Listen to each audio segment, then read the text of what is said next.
ಎಲ್ರಿಗೂ ನಮಸ್ಕಾರ. ಎಲ್ಲ ಹೇಗಿದ್ದೀರಾ? ನಮ್ಮ ಟೆರೆಸ್ ಗಾರ್ಡನಲ್ಲಿ ಕರ್ಬೂಜ ಹಣ್ಣನ್ನ ಬೆಳೆದಿದ್ದೀವಿ. ಅದನ್ನು ಹೇಗೆ ಬೆಳೆಯೋದು? ಯಾವ ರೀತಿ ಕೇರ್ ತಗೋಬೇಕು? ಪೆಸ್ಟ್ಸ್ನ ಹೇಗೆ ಕಂಟ್ರೋಲ್ ಮಾಡಬೇಕು? ಯಾವ್ಯಾವ ಫರ್ಟಿಲೈಸರ್ಸ್ನ ಕೊಡಬೇಕು ಅಂತ ಕಂಪ್ಲೀಟಾಗಿ ತಿಳಿಸ್ಕೊಡ್ತೀನಿ.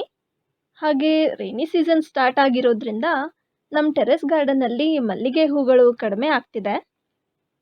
ಸೊ ಇದು ಮಲ್ಲಿಗೆ ಹೂವಿನ ಲಾಸ್ಟ್ ಹಾರ್ವೆಸ್ಟಿಂಗ್. ಇದರ ಜೊತೆಗೆ ಬಗೆ ಬಗೆಯ ಹೂಗಳ ಹಾರ್ವೆಸ್ಟ್ ಮಾಡಿದ್ದೀವಿ. ಸೊ ವೆಲ್ಕಮ್ ಬ್ಯಾಕ್ ಟು ಅರಸಿ ಟೆರೆಸ್ ಗಾರ್ಡನ್. ಮೊದಲಿಗೆ ಕರ್ಬೂಜ ಹಣ್ಣಿನ ಮಧ್ಯದ ಭಾಗವನ್ನು ಈ ರೀತಿ ನೀಟಾಗಿ ಹಣ್ಣಿಂದ ಸಪ್ರೇಟ್ ಮಾಡಿ ಒಂದು ಬೌಲಲ್ಲಿ ನೀರು ತಗೊಂಡು ಅದರಲ್ಲಿ ಈ ರೀತಿ ಬೀಜವನ್ನು ಪಲ್ಪಿಂದ ಸಪ್ರೇಟ್ ಮಾಡಿ ಈ ಬೀಜಗಳನ್ನು ಒಂದು ಪಾಟಲ್ಲಿ ಮಣ್ಣಿನ ಮೇಲೆ ಉದುರಿಸ್ಬೇಕು. ನೀರಲ್ಲಿ ನೆನೆಸದೆ ಹಾಕಿದ್ರೂ ಜರ್ಮಿನೇಟ್ ಆಗುತ್ತೆ. ಆದರೆ ಈ ರೀತಿ ನೀರಲ್ಲಿ ಹಾಕಿ ನಂತರ ಹಾಕೋದ್ರಿಂದ ಬೀಜದ ಜರ್ಮಿನೇಷನ್ ಸ್ಪೀಡ್ ಜಾಸ್ತಿ ಆಗುತ್ತೆ.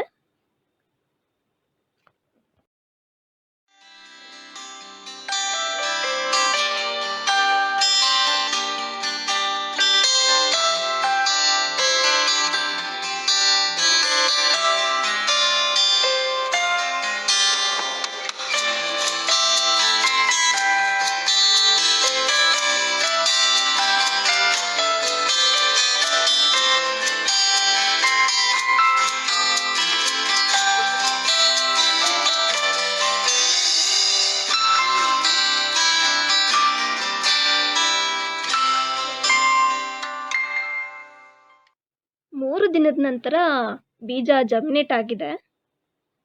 ಜರ್ಮಿನೇಟ್ ಆಗಿ 5ರಿಂದ 6 ದಿನದ ನಂತರ ಹೀಗಾಗಿರುತ್ತೆ.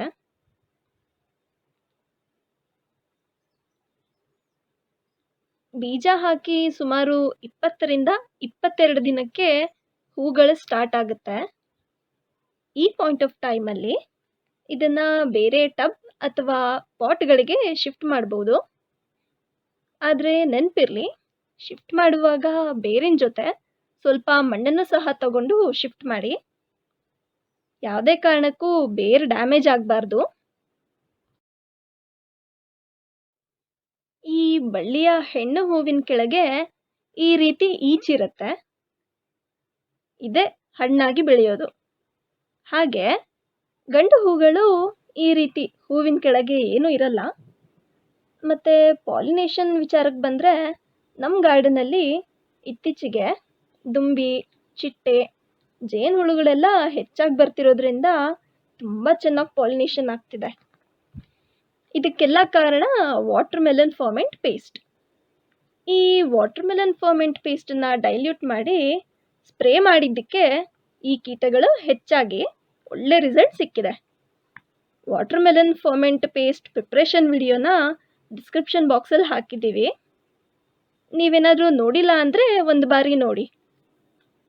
ಇದರ ಮಿಕ್ಸಿಂಗ್ ರೇಷಿಯೋ 5 ಗ್ರಾಮ್ ಪೇಸ್ಟನ್ನು 1 ಲೀಟರ್ ನೀರಿಗೆ ಚೆನ್ನಾಗಿ ಮಿಕ್ಸ್ ಮಾಡಿ ಸ್ಪ್ರೇ ಮಾಡಬೇಕು.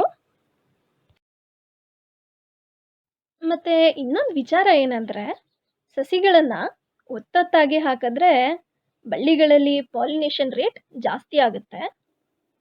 ನಾವು ಒಂದು ಪಾಟಲ್ಲಿ ಒತ್ತೊತ್ತಾಗಿ, ಹಾಗೆ ಇನ್ನೊಂದು ಪಾಟಲ್ಲಿ ಸ್ವಲ್ಪ ದೂರದಲ್ಲಿ ಈ ಬಳ್ಳಿಗಳನ್ನು ಬೆಳೆದಿದ್ವಿ.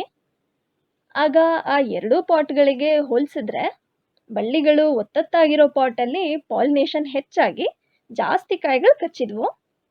ನೋಡಿ, ಎಷ್ಟೊಂದು ಕಾಯಿಗಳು ಕಚ್ಚಿವೆ. ಈ ಬಳ್ಳಿಗೆ ಅಟ್ಲೀಸ್ಟ್ ವಾರಕ್ಕೆ 1 ಬಾರಿ ಲಿಕ್ವಿಡ್ ಫರ್ಟಿಲೈಸರ್ಸ್ನ ಕೊಟ್ಟು ಪೆಸ್ಟಿಸೈಡ್ಸ್ನ ಸ್ಪ್ರೇ ಮಾಡಬೇಕು. Banana Peel's, ginger garlic ferment, ಹುಳಿ ಮಜ್ಜಿಗೆ, ಎಗ್ ಎಮಲ್ಷನ್ ಇವೆಲ್ಲವನ್ನು ವಾರಕ್ಕೊಮ್ಮೆ ಕೊಟ್ಟು ತಿಂಗಳಿಗೊಮ್ಮೆ ಜೀವಾಮೃತವನ್ನು ಹಾಕಿದ್ರೆ ಒಳ್ಳೆ ರಿಸಲ್ಟ್ ಸಿಗುತ್ತೆ. ಇವುಗಳನ್ನು ಸ್ಪ್ರೇ ಮಾಡೋದ್ರಿಂದ ಚಿಟ್ಟೆ, ದುಂಬಿ, ಜೇನುಹುಳುಗಳು ಅಟ್ರಾಕ್ಟ್ ಆಗುತ್ತೆ. ನಾವು ವಿಡಿಯೋ ಶೂಟ್ ಮಾಡಬೇಕಾದ್ರೆ ಈ ಜೇನುಹುಳು ಕಂಡು ಬಂತು. ಹೂವಿಂದ ಹೂವಿಗೆ ಹಾರ್ತಾ ಇತ್ತು. ಸೊ ಒಂದು ವ್ಯೂವನ್ನು ಕ್ಯಾಪ್ಚರ್ ಮಾಡಿದ್ವಿ. ಹಾಗೆ ನಮ್ಮ ಚಾನೆಲ್ನ ಮೊದಲನೇ ಬಾರಿ ನೋಡ್ತಾ ಇದ್ದರೆ ನಮ್ಮ ಪ್ರೀವಿಯಸ್ ವಿಡಿಯೋಸ್ನ ಒಮ್ಮೆ ನೋಡಿ.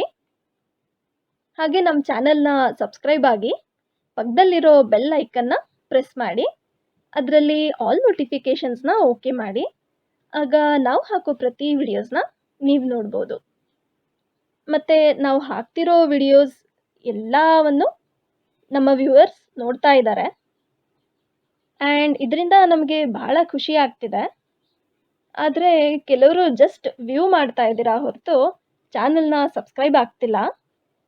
ಸಬ್ಸ್ಕ್ರಿಪ್ಷನ್ ಫ್ರೀ, ಅದಕ್ಕೇನು ಎಕ್ಸ್ಟ್ರಾ ಚಾರ್ಜಸ್ ಇಲ್ಲ. ಸೊ ದಯವಿಟ್ಟು ಸಬ್ಸ್ಕ್ರೈಬ್ ಆಗಿ ನಮಗೆ ಪ್ರೋತ್ಸಾಹ ಕೊಡಿ. ಓಕೆ, ಇದು ಇನ್ನೊಂದು ಟಬ್ಬಲ್ಲಿ ಬಳ್ಳಿಗಳನ್ನು ದೂರ ದೂರ ಹಾಕಿದ್ವಿ ಅಂತ ಹೇಳಿದ್ನಲ್ಲ, ಅದೇ ಟಬ್ ಇದು. ಕೇವಲ ಒಂದೆರಡು ಕೈಗಳು ಕಚ್ಚಿವೆ.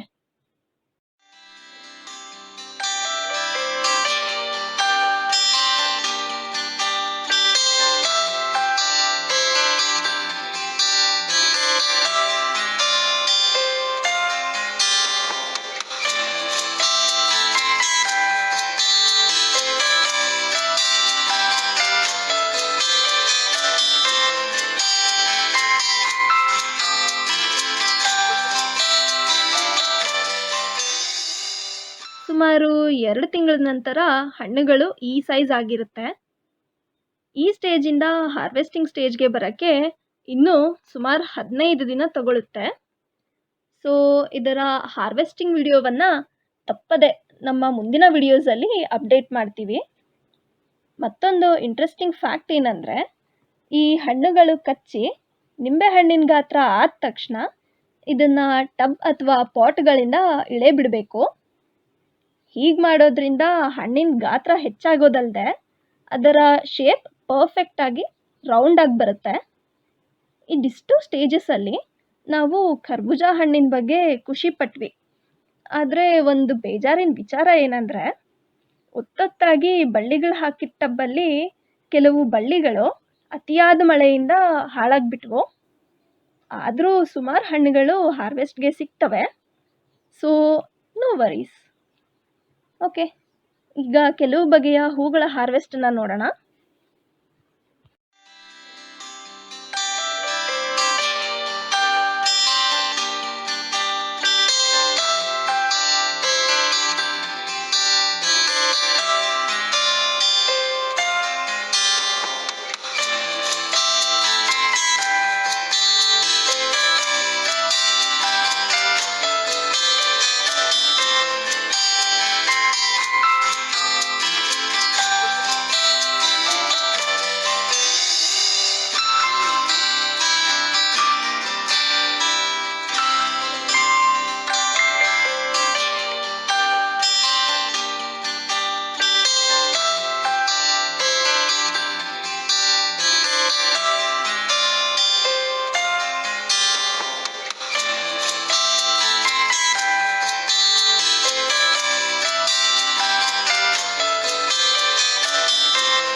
ಇವತ್ತಿನ ಕಂಟೆಂಟ್ ನಿಮಗೆಲ್ಲ ಇಷ್ಟ ಆದರೆ ಈ ವಿಡಿಯೋವನ್ನು ಲೈಕ್ ಮಾಡಿ, ನಿಮ್ಮ ಫ್ರೆಂಡ್ಸ್ಗೆಲ್ಲ ಶೇರ್ ಮಾಡಿ. ಮಸ್ಕ್ ಮೆಲನ್ ಹಾಗೂ ಹಾರ್ವೆಸ್ಟಿಂಗ್ ಬಗ್ಗೆ ಏನನ್ನಿಸ್ತು ಅನ್ನೋದನ್ನು ಕಮೆಂಟ್ ಸೆಕ್ಷನಲ್ಲಿ ತಿಳಿಸಿ, ಅಥವಾ ನಮಗೆ ಮೇಲ್ ಸಹ ಮಾಡ್ಬೋದು. ನಮ್ಮ ಮೇಲ್ ಐ ಡಿ arasiterracegarden.320@gmail.com. ಮತ್ತೆ ಹೇಳ್ತಿದ್ದೀನಿ, ಸಬ್ಸ್ಕ್ರೈಬ್ ಆಗೋದನ್ನು ಮರಿಬೇಡಿ. Support organic terrace garden. Thank you.